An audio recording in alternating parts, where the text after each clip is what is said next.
Hey guys and gals, Sweet Project Cars here. Julio, tell everybody where all the tools are located. Thank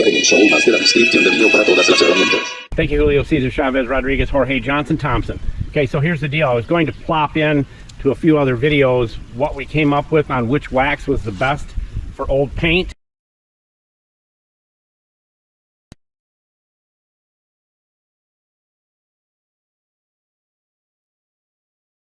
All right, let's get busy and actually see which one worked the best for the old paint on the Blue Bomber. All right, since I am right-handed, I'm going to do this across, reaching across in front of you. This was the first wax.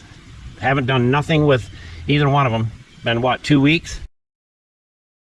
The first test I like to do is the reflection, and this one is really clear. You can see the reflection of my hand very clearly. This one,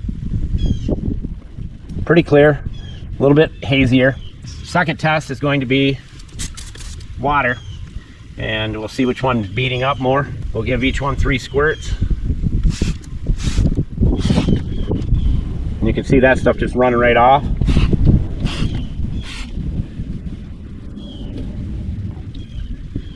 All right, this one is not running off very well.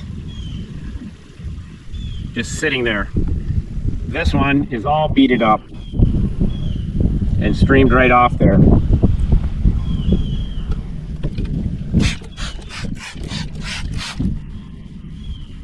Very nice.